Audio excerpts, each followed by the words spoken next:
Hello and welcome to Geeks and Assembled. We have gathered today to discuss a 1944 movie starring Cary Grant. Bit of slapstick, bit of farce. It is Arsenic and Old Lace. And I'm grinning already. The Beef Dad's smiling at me. I'll go straight to Beef Dad. He'll explain why. Over to you, Beef Dad. Let's see what your opening thoughts are. This is a film I've loved ever since I was small because it used to be put on. It was the Sunday afternoon film. God knows how many times. My mother and father loved it, and so did I. My father used to call it Arsenic and Old Lace.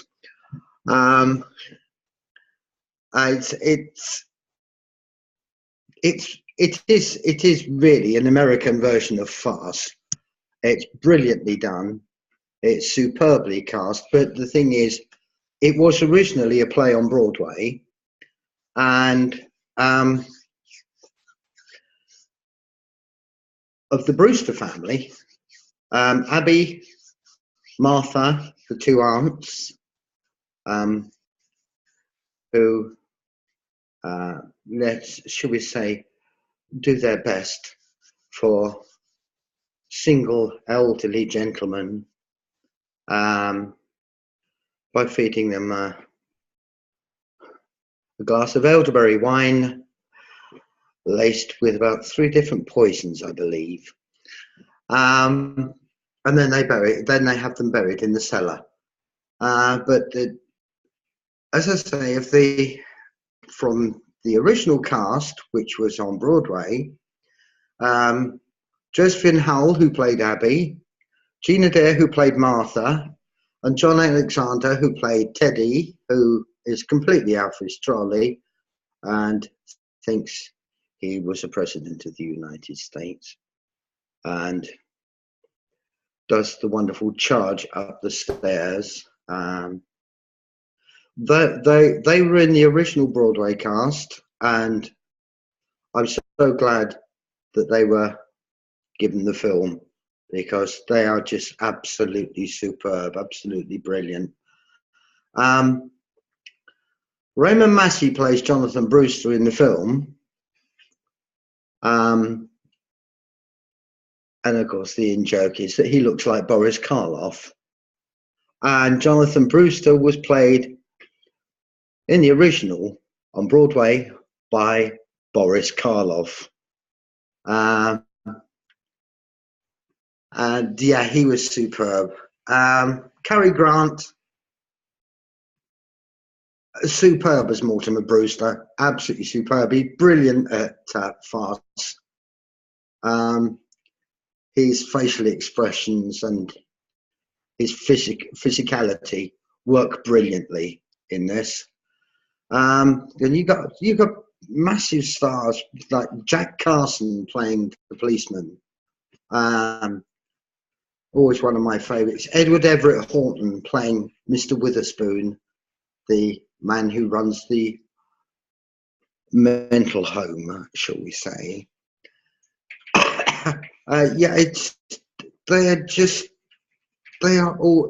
whole lot of them work together so brilliantly, and it is very, very, very funny. Thank you, Beef Dad, for the opening thoughts there. Susan and Alex, what's your thoughts on this movie? Well, I had never seen it before, apparently. I was so surprised when I watched this. I was like, what? Oh my gosh, they killed him? Oh my gosh, what? It started off all romantic and then it got really dark really fast. I was like, whoa. And then it was like funny, but then it was like darker, and then it got even funnier, and then it got even darker. And then it was just a hoot at the end with all the with all of the activity going on around the basement. Oh my gosh, it was crazy. I mean, it's the window seat was one thing, but the basement whole time, that was just something total. It was totally amazing. Anyway, at the end of this, I was like, "What did I just watch?" I mean, incredible. It was so bizarre and fun and stuff. So I mean, it was really cool. So anyway, that's my opening thoughts about it, and I'm glad I watched it, and I'm really glad I get to do these podcasts because I get to watch stuff that I've never seen before. Anyway, here's Alex. Yeah, it's pretty dark. I mean, it's not just a black and white. It's pretty dark, and it reminds me of a lot of other, shall we say, offbeat movies like Heathers from the '80s and other. I mean, again, obviously, there's always been warped people among us, or eccentrics, or people sort of poisoning other people. But I mean, you would never think that for the 1940s, even though there was a war going on, that they would make a comedy about a farce, and then you have Peter Lorre, and you have, you know, Everett Norton, who was famous from the Bullwinkle cartoons, and I mean, so it's part farce, it's part nasty, it's part sarcastic, and then you watch at the end and you start going, oh my God, you actually agree. And that's the other funny thing too, that in a way it ends happily, but it's still kind of nasty in a way. So it's again, I understand human nature is human nature, but I wouldn't have thought for the 1940s that they would have such a dark comedy farce and so many thoughts and the way people talk. Oh, I'm a police officer, but I want to be known as a playwright, and all these other all these other amazingly sarcastic and slightly nasty humor. I mean, you wouldn't think even for an American movie that it would be that that dark, but it still was interesting. It was a little overlong, but it was still a very interesting movie. And it's funny how everybody was able to keep their dignity considering how dark the subject matter is. Thanks, Alex. I'm glad that you enjoyed, and I'm glad that you like doing these casts, because this is what we do. Well, this is what I made these for. So we watch these things what other people haven't seen. Talking, this will be the next time Brian has seen this movie, I'm guessing. So let's move over to Brian. And what's your opening thoughts on Arsenic and Old Lace, Brian? My turn. Well, what I thought of this movie is kind of strange and weird. To be honest, I didn't really think I didn't really think as much. I didn't really think really as much that this wasn't really as good a film as you guys say. I don't really see it. It's just not. Just didn't really appeal that much to me. I mean, there was some. There was a few moments of humor in it, but not really that much. I don't know. It just didn't really appeal to me as much as you guys, or as you were supposed to liking it. But um, I don't know. I just didn't. It just didn't really appeal as. Okay, right. Well, everybody's welcome to their own opinion. We'll get to your dislikes about it in a bit. For me, yeah, I found it funny, very dark. As as I was saying to Beef Dad before the cast started, you could see it was a Broadway play. You could just see it being just set in that one room. People coming in through the window, people coming in through the door, people from the kitchen and through the basement door. It works so well. The cast works so well together. The two aunts were just marvelous. Totally. Well, they're not oblivious to what they've done. They know what they've done, but they don't really care. And as Beef Dad said, Cary Grant's facial expressions, just the way he shakes his head and in disbelief, and when he phones the operator up. Can you hear me, operator? You can. Oh, I must be here then. It is a funny film, and as you say, with Massey as Jonathan. You could I thought it was Karloff. As soon as he came through, I thought, "Oh, Karloff!" The way, the facial, the mask, and everything. I wonder if Mr. Karloff got a percentage. You never know. But Massey played Jonathan so evil. He was just evil and crazy. I just loved that character, and I enjoyed it from beginning to end. I don't think it was over too long at all, because it only ran for about 80 minutes, 88 minutes. So it's fairly short for a movie of its day. But I enjoyed it. It's slapstick farce at its best, done by the Americans. Usually, because the British are usually the ones that are the kings of slapstick and farce. So I'm going to go back to Beef Dad now and see if he had any favourite parts, characters, or even some little dislikes about the movie. Over to Beef Dad. I can't think of anything I don't like. No, I can't think of anything I don't like about this movie. And the funny thing about the references to Boris Karloff in the script is that they were also used in the Broadway production when Karloff played Jonathan. That wasn't just done for film. That's from the original Broadway. So of course that caused a lot of humour. That was a big laugh at the time. Favourite moments. Teddy Brewster thinking that he is Teddy Roosevelt, charging up the stairs. Every time he goes up the stairs, he shouts "charge" at the top of his voice. And every now and then he'll come out at the top of the stairs and blow his bugle. And that's just amazing. And that's one of the reasons why why the police and his cousin want him, should we say, put away. And of course,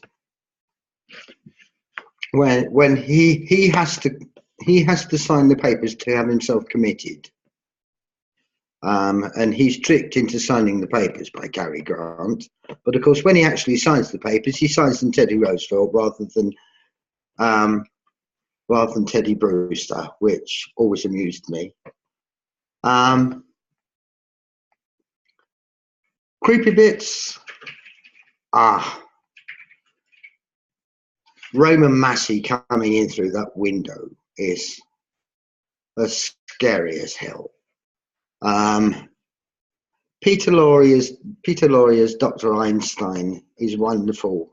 He usually plays all these weird, sinister people, but in this he plays this scatty little plastic surgeon, who is Jonathan's, should we say, right-hand man, and has done several face changes on him.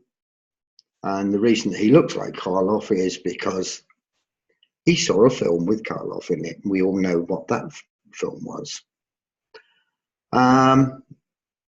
because of all the scars on his face. The actual makeup design for Jonathan is superb. It's pretty damn creepy. But yes, one of the bits that really amused me is when Mortimer's going to have a glass of overberry wine, and both the aunts go, "No!" It's brilliant. It is just brilliant, mate. And it's just very, very clever and very, very funny all the way through. Yes, at times it's a little on the dark side, particularly the bits where Jonathan is involved. But Abby and Martha, you don't think of them as being evil. They're just funny. They're two little old funny ladies, totally eccentric. And of course, when Teddy is committed to the home, they decide that they want to go there as well. So they sign the committal papers and have themselves committed, and they get Dr. Einstein to sign the paper because they need to be signed by a doctor. And it's just so clever and so funny. And yes, it was all done in one room with the staircase and the window and the doors to the other rooms and the door down to the cellar. And yeah, it was very, very clever. I'm not surprised that Brian finds he can't relate to it, because it's how do I put this? It's something you have to think about a little to see the humour. It's not immediate humour like you get with an awful lot of the Hollywood films these days, you know, madly visible stuff, and you know, it needs a certain amount of thought. And yeah, I agree with you there. It wasn't written for this generation. It was written more for my parents' generation and my generation, and things have changed a lot since then. But saying that, Beef Dad, me personally, after seeing this movie, I would like to go see this in the theatre. Well, it's been a while. Certainly been a while since it was done. I remember it was done in the West End. I think about 10, 15 years ago. In fact, it might even be 20 years ago.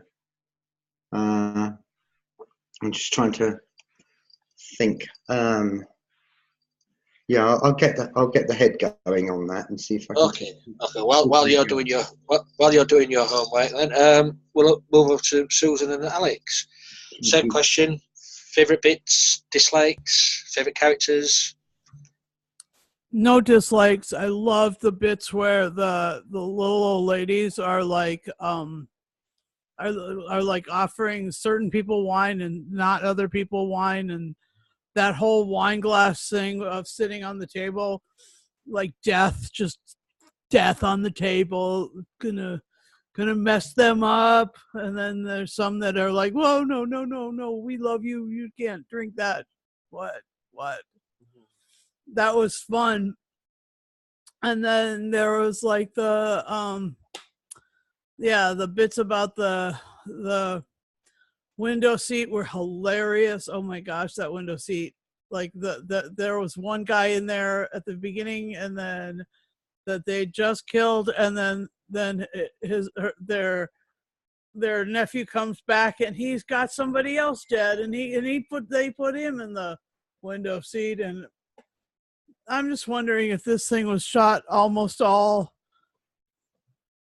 because it was that one room, one shot. Anyway, it was super fun. And bits I didn't like. I didn't like that that I had a preconceived notion about what it was about. It wasn't a murder mystery, and it really wasn't romance, but it was very gothic and very fun. And I misunderstood that when I started watching it. So anyway, here's Alex. Yeah, I mean, obviously, murder isn't exactly the funniest subject. But of course, you know, you've always had an element of that around, and you've always had an element of that being covered in TVs and movies. Obviously, um, you know, there's many different ways to be mean to somebody, and sometimes, most times, you know, it's either somebody you know or you do it to yourself. So it was kind of funny how it reminds me of Paradise Towers with the old ladies from Doctor Who. It reminds me of what's that other one? Heathers, as I mentioned before. It reminds me of, you know, and it's funny how it was directed by Capra, who's known for It's a Wonderful Life, which is usually a very sweet movie or considered a sweet movie. Um, but again, I mean, you know, human beings can be very sweet and very, you know, nasty as well. So I mean, that's the other part as well. And then the old lady seemed to say, well, you're very lonely, so you sort of deserve to be poisoned. You know, it's kind of that's an odd rationale. And then remember that toward the end of the movie, he's actually happy that he's not related to them. But it also reminds me a little bit of Father Ted when the housekeeper goes up to the father, the young father, and says, "Oh, I've got cookies with cocaine." And at first, he didn't hear her. You know, he goes, "Oh, that's nice." What? You know, so you know he didn't quite hear her the first time when she says, "Oh, the cookies have got cocaine in them." And of course, the other ironic part is, you know, a lot of the early inventions and early soft drinks actually did have drugs in them as part of the recipe. So you kind of wonder if human beings do want to sort of poison themselves with cigarettes and other things. So yeah, I mean, it's funny. At the same point, it's sad. At the same point, yeah, you know, there's a part of human nature that's dark, and that's probably why we have horror movies and we have other, you know, documentaries and stuff where they sort of detail, you know, the serial killers or other, you know, items. But I mean, it's like, wow, how can the other funny part of the movie is that, you know, when you watch toward the last 30 minutes, even the other characters that are brought in are saying, wow, you know, I'm surprised I'm not going crazy either. You know, it's like, what? So, you know, it's a very, you know, it's funny how it's still somewhat relatable. And it's funny how, you know, it's kind of a very dark subject matter, considering that they were trying to have most of the movies back then be, you know, funny or uplifting. You know, there was DOA and there was other movies too that were, you know, dark, and Hitchcock was dark as well. But usually, yeah, but usually, you know, the characters were a little bit more clean cut, except for like Rope and a few other movies. But yeah, it did sort of remind, you know, I was thinking about all these things while I was, you know, watching it. It's so funny about Peter Lorre, and he was also in Casablanca, and you know, Cary Grant is usually a leading man or romantic, and that's probably why they had, you know, the audience. He had to have his pretty wife, and then toward the end, he goes, "Oh, I'm so glad I'm not related to these crazies," and then picks his wife up, or his, you know, just married wife, and runs into the house. You know, I'm like, okay, you know, so you know, it's just you know, it's so funny too how, you know, there's only so many ways you can come up with a totally original story, and it reminds me of so many other newer inventions, Night Court and the Three Stooges and other things where they were working on, you know, farce. And of course, there's the light version of it and there's the dark version of it. It also depends on, you know, who you ask, because some people might view it as a comedy. Other people might not view it as comedy or say, well, you know, it's not funny to joke about murder, but thankfully this is fictionalized. You know? But wow. You know, but like I said, it was very good. Well, Yeah. people, yeah, people. This would be classed as a black comedy, won't it? Really, this is but let's. Is it Brian? I have to call him Brian. Yes. What can I do? Yes. What can you do for me? Well, let's talk about this movie, shall we? Seeing as you didn't really get the movie, is there any favourite bits or dislikes or none at all? Not really. I mean, I've just not really. I didn't really find anything to complain about or like or really dislike. I mean, I didn't really get the film really, so Well, there's can't anything to do about that really. But it's a shame that you didn't sort of get the film. It is a black comedy. For me, there's so many bits you got to laugh at. I mean, the one where he's poking Jonathan's leg with a fork. Just no reaction whatsoever. And when Cary Grant's tied up to the chair, as I say, the policeman wants to tell him about his plays wrote, and when the policeman's untying him, he doesn't undo his gag to begin with. He's running around the room still tied to the chair, gagged. So funny. It is funny. If you don't know the movie, as Susan said, you could get misled what it's about. It could be a romance, it could be a thriller, but it's a black comedy. That's one thing I didn't get at the beginning with the fighting on the pitch with the baseball. What was all that about? I didn't get that. and then it just went over to the story. I thought, well, I don't get that. They could have done without that, I think.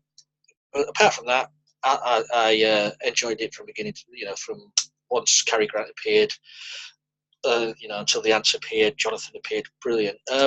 It makes you think, though, the police are going to discover those bodies in the basement at some point. Who's going to get the blame for it? I mean, is Cary Grant going to? I know it's hypothetical, but are they going to drag him in and his wife into this murder thing? Are we going to ever get a sequel? So, but apart from that, I surely hope not. Yeah. Well, hey, you can't say that because you didn't understand the film. The sequel of this will be when the president,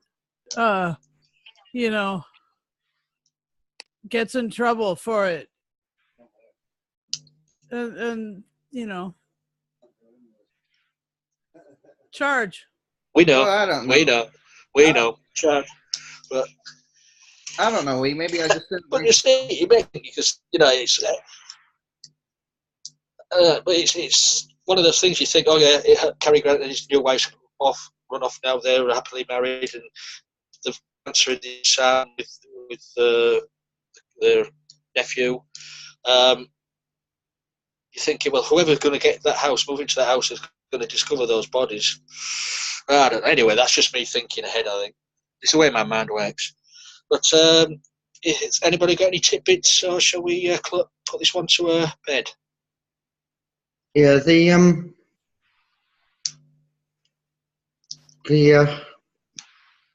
London version.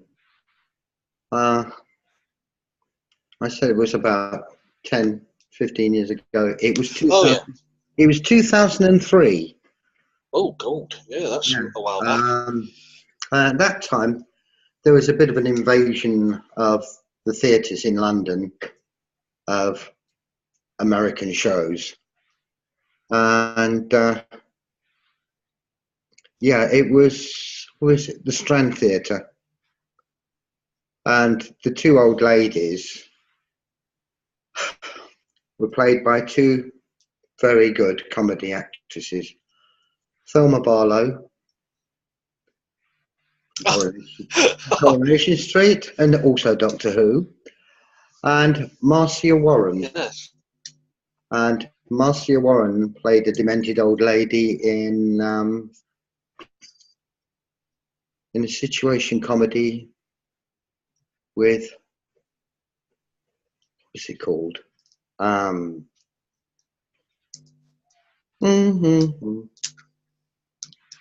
With, oddly enough, an ex-master from Doctor Who and Gandalf. Oh, is it Vicious? Vicious, that's it. Yes, she plays a demented old lady in Vicious. But yeah, so those two played the two mercy-killing aunts. I mean, this was the whole thing about it. They thought that they were doing a mercy to these old men that they poisoned. But yeah, an extraordinary story. And Lee, you're frozen. I can't remember a time when Lee looked better. Oh my gosh. Well, yeah. So I guess we'll see if he disappears and comes back. But I really I really am glad that you got to see it in the theater, and that there was an American invasion of British theater. That's hilarious. So yeah, here's Alex. All right, Beef Dad, since you're such an expert, was there a lot of lines that were different from the movie? Was there a lot of added scenes that you recall? No. Well, the only scenes really in the movie that were added was the beginning, which Lee mentioned. Oh, what you mean? They didn't have the marriage part and all that? And the marriage part. Yeah. No, they didn't have that in the. They didn't have that in the play. Mm. The whole thing took place in the house. Yeah. In the house, and the thing is, you never got to see her leaning out the window calling to him. Yeah. But you got it. You could hear it. Right. In the background, but you couldn't actually see her. It was a voices off bit. Mm. But yeah, anything that took place outside the house was added scenes. Oh wow! So the cab driver wasn't there at all? No. Mm-hmm. Oh, yeah. No, I'm just trying to think. Yeah, the cab driver. Yes. Yeah, he would come to the door. Oh, he'd come to the door. Okay. Yeah. Yeah. Whereas in the movie, they sort of pass him as they're walking by. Yeah. That's right. And then they run back into the house or whatever. Which I mean. Well, yeah. Well, if I was that cab driver, I'd have give up hours ago and gone. Yeah. Wow. Oh, dear. I know, and the thing, $22 must have been like $220 back then. Well, by the amount of time, by the time they got to the end of the film, he owed enough money to buy the cab, to actually buy the cab twice. Oh, jeez. No. I mean, I don't know if you lost me there. I think the internet connection had went off, but no, while I was away. I was asking Beef Dad if there were differences in the play versus the film. Yeah. But I mean, while I was away, I just went to Panama. So. Oh dear. Well, actually, you wouldn't be going to Panama because you wouldn't be looking so neat and clean. So. Or as a Doctor Who connection, I'm just off to Java. Java, yeah. There's the other one, Ghostlight, yeah. I just remembered. No, I think I think he called out the door to the cab driver, but the cab driver doesn't actually appear in the play. Ah, okay. Yeah, because I was wondering about that too. Yeah, that was another weird part that the cab driver was so ignored that he almost wanted to join in. I was like, "You want to join in this? Are you kidding?" Yeah. I mean, even I was watching the movie going, why doesn't everybody run away? Why would you want to stay in this house?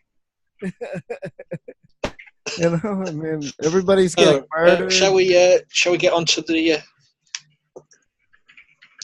Yeah. shall we get onto the scoring for this movie then? Let's go to Brian. Get it over with. Oh. Wow. You're going on me again, Lee. Yes. What you giving it out of 10? Let me guess. 2. Well, I would probably give this movie maybe a 5 out of 10. Right. Okay. Thanks for that, then, Brian. Susan and Alex, what say you? Okay. Yeah, I'd say for the story, I'd probably give it an 8. Like I said, it's a little unusual considering the time period. The acting is extremely good. The characters are extremely good. It did seem to me to be 10 minutes too long, but that's fine. Like I said, I have watched, a lot of comedies from the 30s and stuff, and they probably couldn't do stuff like this usually, or they only had it for a minute. So overall, I'd probably have to give it an 8. But like I said, it's helped by the great cast. Yeah, I agree with that. So I will give it a 9 out of 10. It was beautiful. It was elegant, and it was hilarious, and it was and I was just like, what am I watching over and over and over again? I was saying that, and that's hilarious. That's good. Well, don't forget to mention the budget. I guess it was a very good budget for the time. What, $2 million, something like that? Oh wait, Alex just said it was a $2 million budget. At least wasn't that a lot of money back then? Lots of money back then. Well, back then it most probably would have been, yeah. Anyway, so that's my bit. okie dokie. Thanks for your bit, Susan. Your bit is always welcome in the cast. I will go and now to Beef Dad's bit. Yes. Yes. I think it's a brilliant story. I think it's brilliantly written. It's incredibly well acted. The cast are just absolutely superb. The direction is just great. Yeah,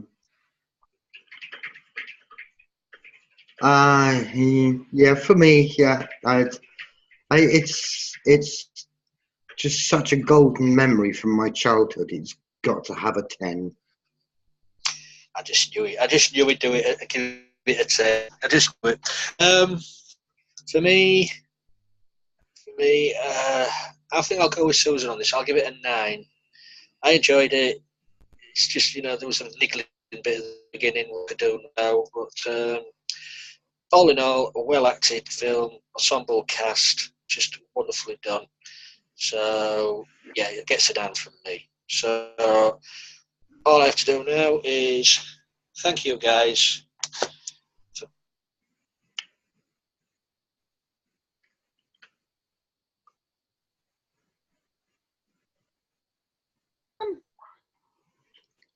Lee's frozen again. Beef Dad, why don't you go for it and close us out? That's right. Take us home, Beef Dad. Well, as Leah's frozen, and oddly enough, in more or less the same position as he was in last time.